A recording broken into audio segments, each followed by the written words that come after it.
Someone asks, what about communication among humans, towards humans?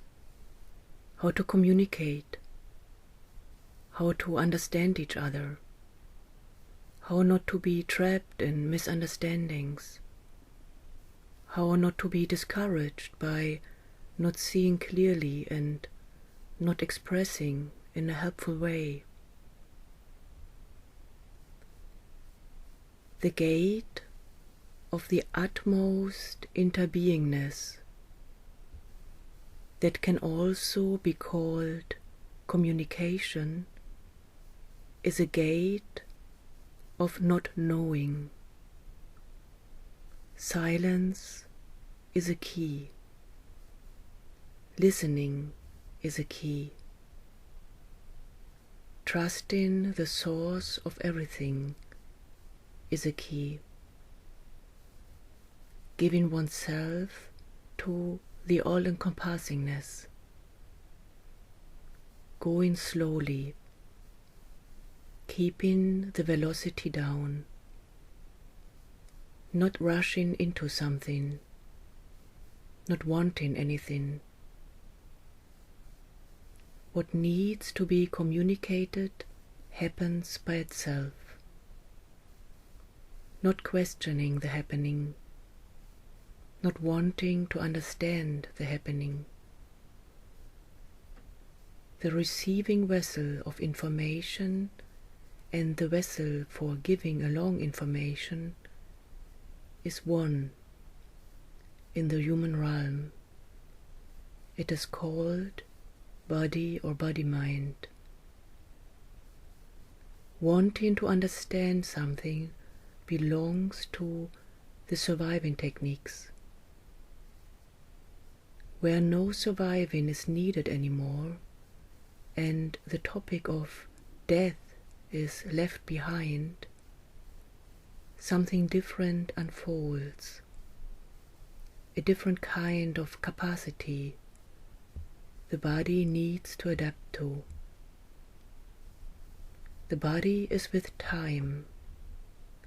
Cells are born and dying every moment. Being friendly with the human body helps. Being friendly with every human body. Communication happens on its own. The seemingly difficulties appear when there is the habit of wanting to understand, wanting to digest, wanting to do something. It will fade out, and thereby interference will slowly vanish. With less interference, less pain, less turmoil, less struggle. Dedication helps. Turning attention to where life originally comes from helps. Giving oneself fully to God helps. Letting happen what is ordained to happen. Letting go of my body, my communication, my heritage, my responsibility, my trying, my effort, and so on. Where the I thought is thin, it can seem that communication does not make sense at all anymore, and it can seem as if communication does not happen anymore.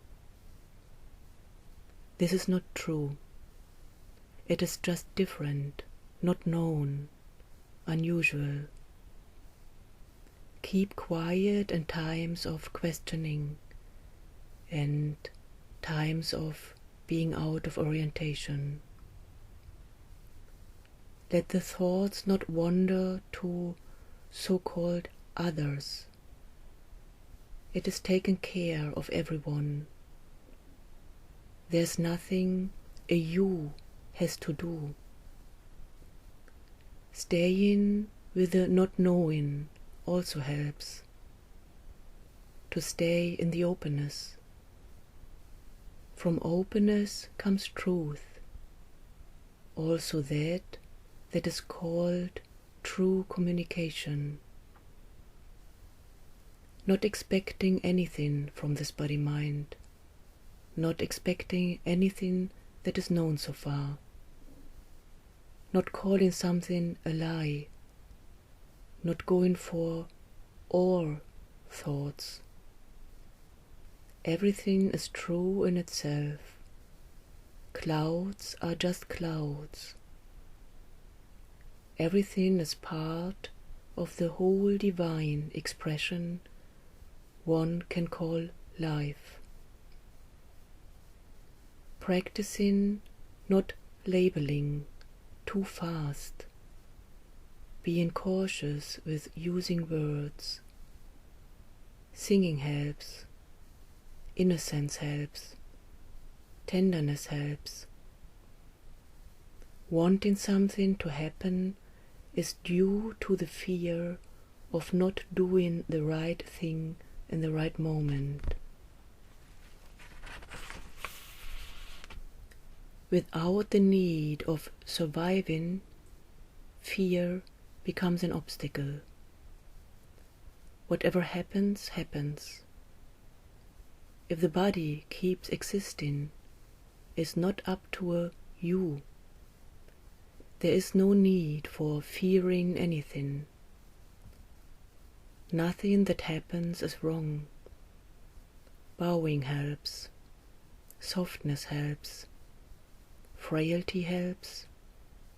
Vulnerability helps. Respecting the limits of the bodies helps. Mercy helps. Kindness helps. Understandings and misunderstandings are the same, although it seems as if they were opposites. The communication happens in both expressions. Understandings support growing. Misunderstandings support growing. Forcing something into a certain direction stops the growing. It is felt or experienced as knots or as blockades. Turmoil comes along with this. Struggle happens. Discouragement happens. Not seeing clearly happens. Everything is a gift. Also not seeing clearly. Also struggle. Also discouragement. Since discouragement carries courage inside and points to courage and encouragement. When there is turning towards the great ones, there is help given to be with all kind of forms of existence, so that stopping does not happen easily. Surrendering and devotion and giving up in its literally sense supports giving up the knots, the blockades, the obstacles. Learn from the masters. They give help any time.